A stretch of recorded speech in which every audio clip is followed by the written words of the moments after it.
ये प्रतिज्ञा लेता हूं कि जिस प्रकार मैंने भूमि पर आघात किया है, उसी प्रकार युद्ध में मैं तुम्हारे छाती पर आघात करके तुम्हारी छाती फाड़ दूंगा दुष्टाचा।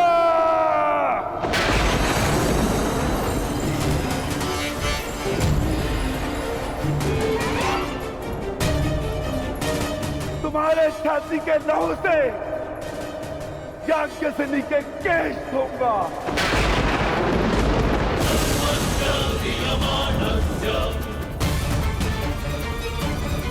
और तब द्रौपदी अपने केश बांधेगी।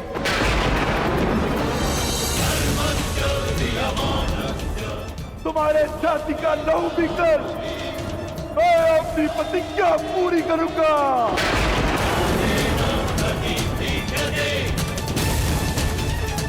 और तुम दुर्योधन, मामा श्री के स्वप्न के होने वाले सम्राट, अपने अंत के दिन कितना प्रारंभ कर दो।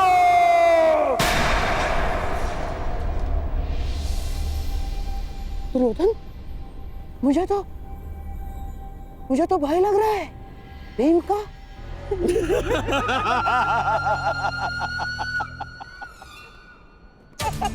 दिन तो तुम गिनना प्रारंभ कर दो पांडु पुत्रों।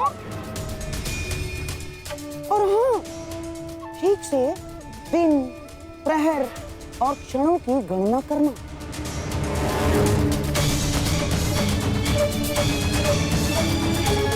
कहीं चूक गए तो फिर से वनवास। जाओ जाओ जाओ जाओ। अवश्य गिनेंगे मामा श्री। मैं पांडुपुत्र सहदेव ये प्रतिज्ञा लेता हूं कि ये वनवास समाप्त होने के पश्चात मैं आपका वध करूंगा।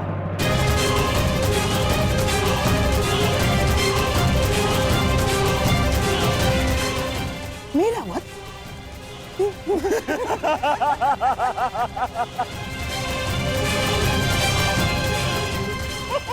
जाओ। चलो अनुज, हमें यहां से प्रस्थान करना है।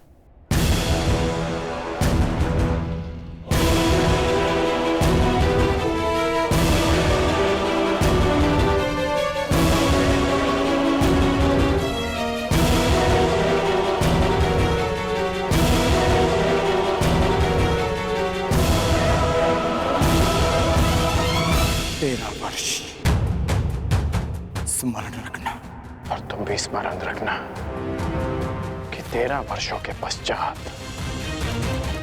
उस महासंग्राम में तुम्हारा सामना मुझसे होगा।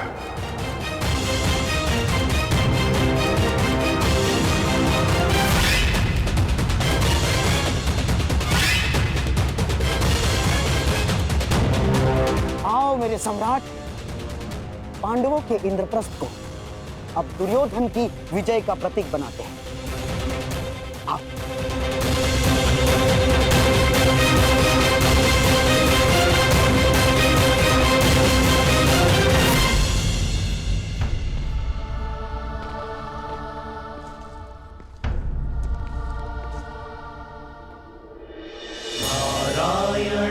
नमस्कृत्य नरं चैव नरोत्तमं देवीं सरस्वतीं व्यासं ततो जयमुदीरयेत्।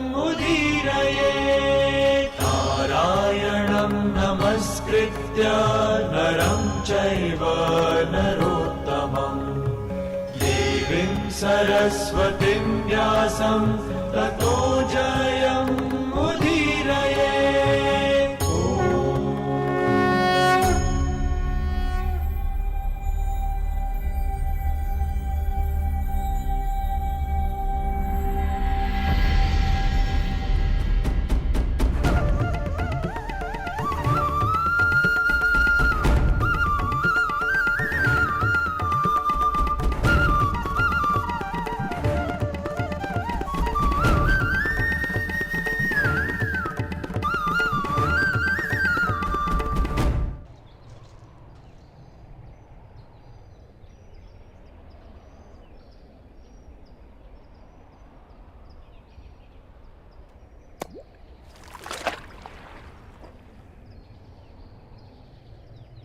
ऊपर से कितना शांत प्रतीत होता है ना कर्ण, परंतु भीतर से न जाने कितनी बड़ी अशांति, कितना बड़ा ज्वार छिपा कर बैठा है।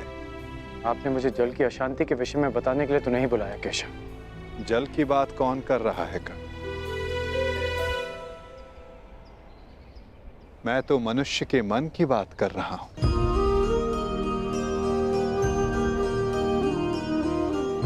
मैंने तुम्हें यह कहने के लिए बुलाया है कर्ण कि अब भी अवसर शेष है।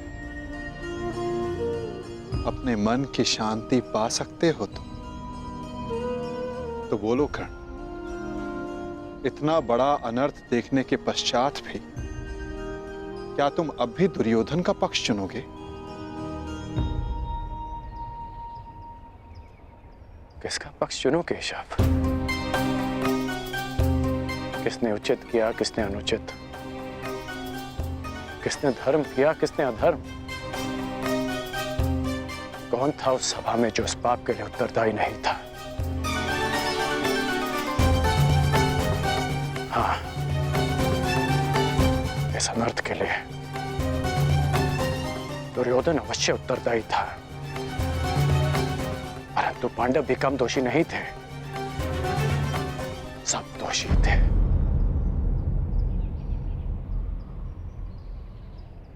मैं भी दोषी हूं केशव।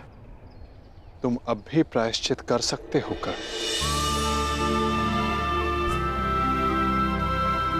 कर सकता हूं केशव, परंतु अब प्रायश्चित का नहीं, दंड पाने का समय है। अपने कर्मों का फल पाने का समय है। अनिच्छा से ही सही, परंतु द्रौपदी का अपमान होते हुए मैंने भी देखा। विवश होकर मैंने पांचाली को वेश्या कहा। एक स्त्री के लिए मेरे मुख से ऐसे शब्द निकले केशव।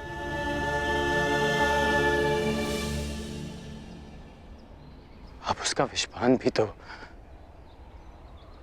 मुझे ही करना होगा, है ना केशव? परंतु एक प्रश्न शेष है केशव। मैंने तो पाषाण होना चुना, परंतु जिसे आपने पंख बनाया उन्होंने भी आपको लज्जित किया। फिर आप उनके साथ क्यों हैं?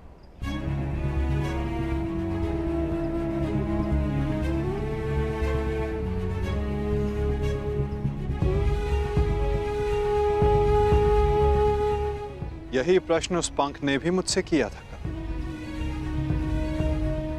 और जो उत्तर मैंने उसे दिया वही उत्तर मैं तुम्हें भी दूंगा कर्ण।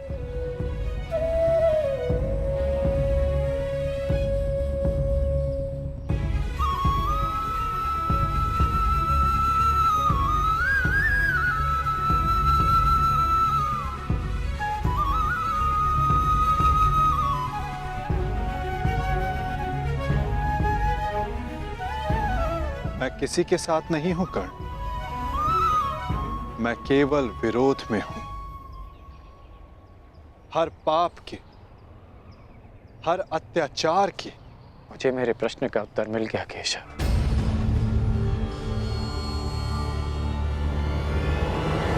परंतु हमारे मार्ग अलग है। अब हम सीधा युद्ध में मिलेंगे केशव, जहां मैं दुर्योधन का साथ दूंगा, अपना कर्तव्य निभाने के लिए नहीं, परंतु द्रौपदी के साथ जो पाप हुआ उसका परिणाम भोगने के लिए। मैं जानता हूं केशव कि 13 वर्षों के पश्चात एक महासंग्राम होगा, एक महाभारत होगा, जहां आप मेरे विरुद्ध खड़े होंगे। आप अपना धर्म निभाइए और मैं अपना धर्म निभाकर अपना पश्चाताप पूर्ण करूंगा।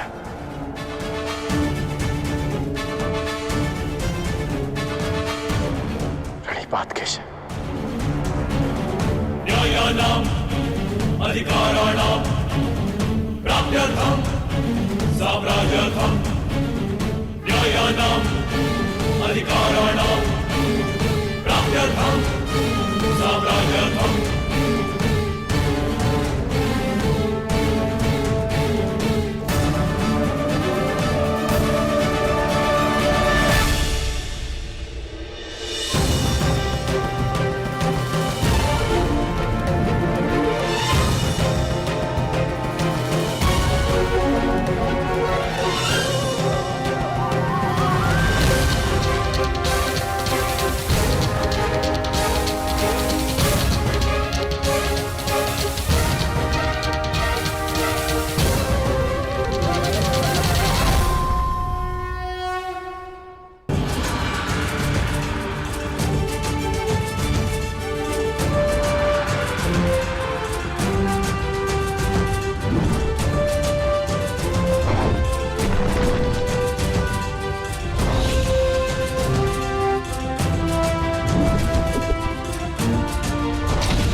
उत्तम, अति उत्तम।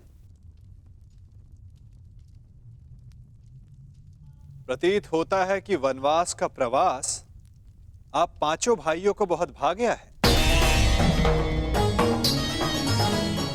प्रणिपात। मैं यहां आप पांचों को कुछ स्मरण करवाने आया हूं। भले ही आप सबको इंद्रप्रस्थ वापस नहीं चाहिए, परंतु उन खुले केशों का क्या जो न्याय मांग रहे हैं।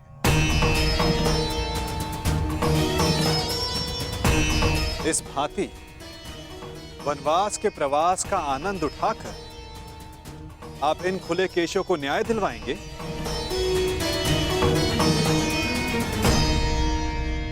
हम ना वो खुले केश भूले हैं और ना ही अपना प्रतिकार।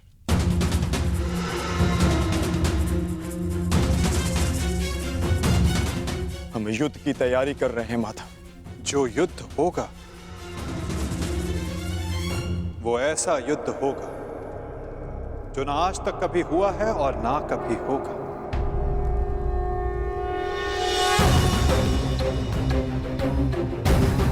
तुम्हें पता ही नहीं पार्थ कि युद्ध में तुम्हारे समक्ष कौन कौन होंगे। दुर्योधन, दुशासन, जयद्रथ, द्रोण, भीष्म, अश्वत्थामा और सबसे महत्वपूर्ण योद्धा अंगराज कर्ण।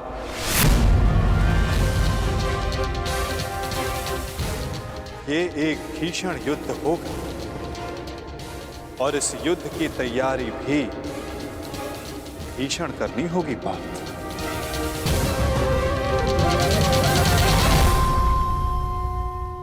तो हम क्या करें माधव? हमारा मार्गदर्शन कीजिए। जब लक्ष्य कठिन हो तो मार्ग भी सरल नहीं होता पार्थ।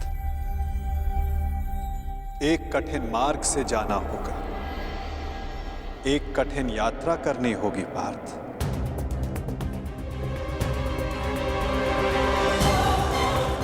अपने शस्त्रों की तीक्ष्णता और अस्त्रों की शक्ति बढ़ाने का समय आ गया है। वैसे आचार्य द्रोण ने तुम्हें कई दिव्य अस्त्रों की दीक्षा दी है, परंतु तुम्हें अब भी एक महत्वपूर्ण अस्त्र पाना शेष है पार्थ।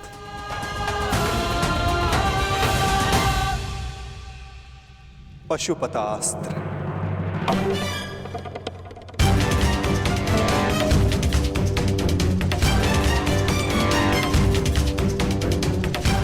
भगवान शिव का महाप्रलयंकारी अस्त्र।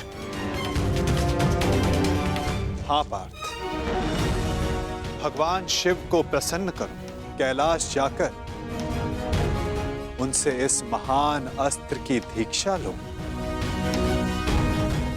चूंकि युद्ध में सर्वाधिक आवश्यकता तुम्हें इसी अस्त्र की पड़ेगी। ठीक है माधव, जैसा आप चाहते हैं वैसा ही होगा। मैं आज अभी कैलाश के लिए प्रस्थान करता हूं। तुम्हारी सफलता की कामना सहित मैं तुम्हें विदा करता हूं पार्थ, परंतु फिर से स्मरण करवाता हूं, मार्ग बहुत कठिन होगा और बाधाएं बहुत भयंकर।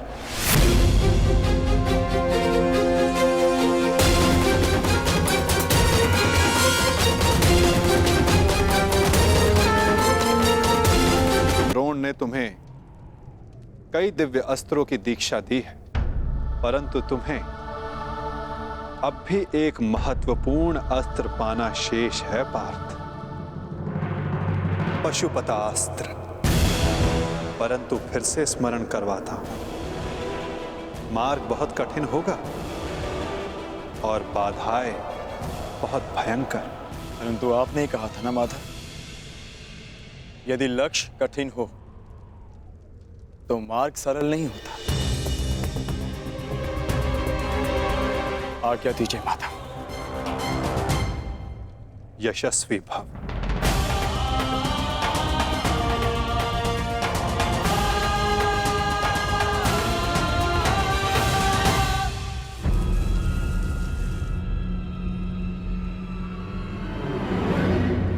क्या हुआ माधव? अब वहां देखकर मुस्कुराए क्यों? क्या था वहां? गुप्तचर जो गुप्त नहीं रह पाया। सुना क्या कहा गुप्तचर ने? अर्जुन पशुपतास्त्र लेने कैलाश पर्वत जा रहा है और मेरा ये महान पुत्र यहाँ चैन से बैठकर बंसी बजा रहा है। मैं अंधा हूं, फिर भी तुम्हारा भविष्य देख सकता हूं। अंधकार में जा रहा है तुम्हारा भविष्य।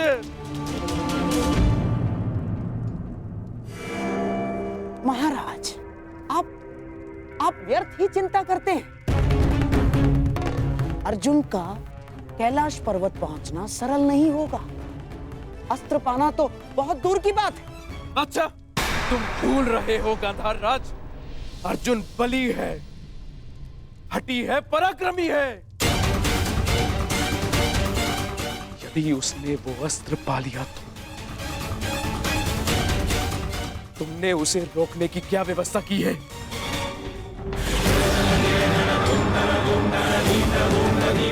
महाराज, आप क्या समझते हैं? इतने दिनों से महर्षि दुर्वासा का सत्कार हम यूं ही कर रहे हैं। महर्षि दुर्वासा के वरदान में बल है, तो श्राप महाबलशाली है। उस अर्जुन ने अपनी यात्रा प्रारंभ तो कर दी है, परंतु दुर्वासा के श्राप के अग्नि से अर्जुन समेत सभी पांडव जलकर भस्म हो जाएंगे।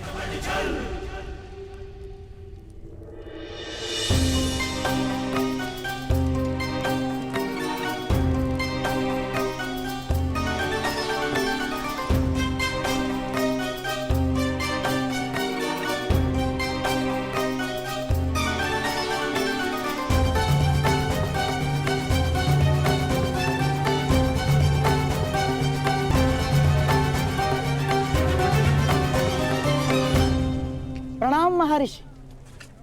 आशा करता हूं कि हस्तिनापुर के आतिथ्य से आप प्रसन्न हैं। अति प्रसन्न हैं गांधार नरेश।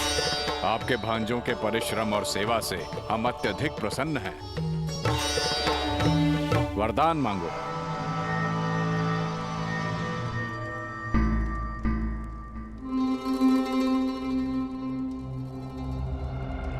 क्या हुआ गांधार नरेश? आपकी आंखों में अश्रु क्यों हैं? क्या करे महर्षि, पांडवों का स्मरण हो आया मुझे। यदि यहां होते तो आपकी सेवा का सौभाग्य और महामुनि का आशीर्वाद प्राप्त कर सकते थे। परंतु महर्षि, आप यदि हमारे आतिथ्य से प्रसन्न हैं तो कृपया वन में जाकर मेरे पांडवों को भी आशीर्वाद देकर कृतार्थ करें। हाँ, और उन्हें भी अपनी सेवा का अवसर प्रदान करें, क्योंकि इस समय उन्हें आपके आशीर्वाद की बहुत बहुत आवश्यकता है महर्षि। अवश्य, हम आज ही प्रस्थान करेंगे। वत्स मध्यसेन। जी गुरुदेव। जाकर पांडवों को सूचित कर दो कि हम उनका आतिथ्य सत्कार प्राप्त करने पधार रहे हैं।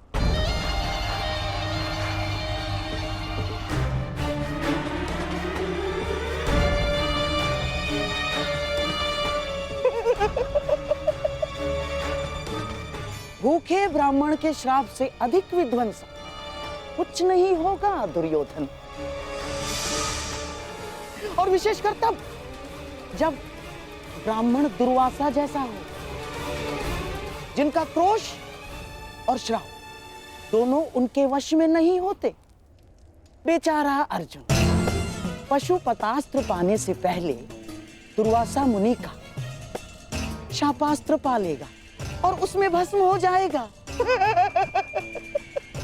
अब तुम ही बताओ दुर्योधन, पांडव 10,000 शिष्यों के साथ दुर्वासा को भोजन कैसे कराएंगे?